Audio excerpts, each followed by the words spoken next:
সবসময় কি বোরখা পরে থাকে? সবসময় বোরখা পরে থাকতো ওরা, পুরো মুখ ঢাকা। মুখ ঢাকা, বুঝে বুঝতে পারতাম না, আমরা দেখতামই না তো কি করে বুঝতে পারবো। ছাতে কাপড় মেলতে যেতাম, মানা করতো যে না আপনারা ছাতে যান না, আপনারা। হ্যাঁ, আমাদেরকে মানা করতো যে আপনারা ছাতে যান না, আপনারা এর নিচুতে কাপড় মেলুন। মহিলারা তো বেরোতোই না, যখন দেখতে পেতাম না, ওর স্বামীরা মানে উপরে উঠতেই দেবে না, ছাতে যেমন কাউকে যেতে দিত না। ওই 2 তারিখেই পালিয়ে চলে গেল। হ্যাঁ, যে ওই খাওয়ার যেদিন রাতে দিনের বেলা ঘটনা হচ্ছে সেদিন ওরা 12টা 1টার সময় চলে গেছে। সব মালপত্র নিয়ে গেল কিছু? না, তা জানি না স্যার, আমরা তো বাড়িতে ঘুমিয়েছিলাম খেতে। দোকানে আসতো, একটু কালো রঙের ছিল একজনা, আর একজনা ছিল একটু ফর্সা করে, স্টল ফিগার ছিল, লাল বাইক আনতো, ওই সন্ধ্যে 7টার সময় করে আসতো। আলু পেঁয়াজ টমেটো যাবতীয় আর কি সংসারে যেটুকু লাগা নিত আর চলে যেত, আর সকাল 7টা হতো আবার বেরিয়ে চলে যেত, সারাদিন না দেখতে পাওয়া যেত। নামটা তো আমার জানা নাই, নাম বলতেও না। খালি একদিন জিজ্ঞেস করলাম যে তোমরা কি করো, বললো আমি স্টিল ফ্যাক্টরি, তাই জন্য বললো কাজ করি সপ্তাহে 2 দিন।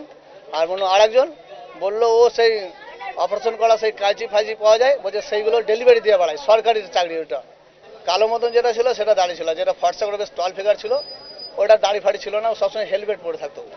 এসে ভালো কথা বলতো, দাদা কেমন আছেন, এমন ভালো আছে, এসে জিজ্ঞেস করতো ভালো মন্দ। হ্যাঁ, বাংলাতেই কথা বলতো। মানে থাকো কোথা, বললো বোলপুরে বাড়ি। নতুন গাড়ি একদম প্লেন, সবসময় বডিটা ওদের সাদা থাকতো, যে নাম্বার প্লেট নাম্বার থাকতো ওটা সাদা থাকতো, ওই লাল খয়েরির মতন।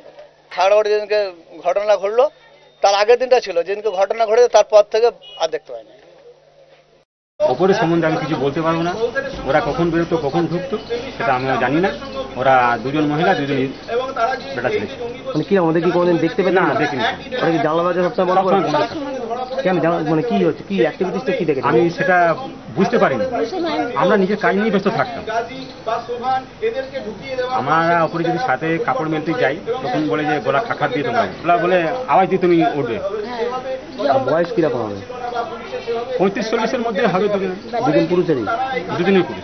আর মহিলাদের দেখিনি সবসময় বোরকা পরে? আচ্ছা, ওরা যখন বেরোতো বাড়ি থেকে, বাড়ির বাইরে তো বেরোতো, বাজার দোকান তো করতে যেত, হ্যাঁ, তখন কি হতো? মানে বাইক নিয়ে যেত, ব্যাগ নিয়ে যেত? যে মোটা করে লোকটা যে বাইক নিয়ে যেত ও বেরিয়ে চলে যেত, আর যে লোকটা বাজার করতো সে ওর বাড়িতেই থাকতো, সব পাতলা করে লোক দাঁড়িয়ে ছিল।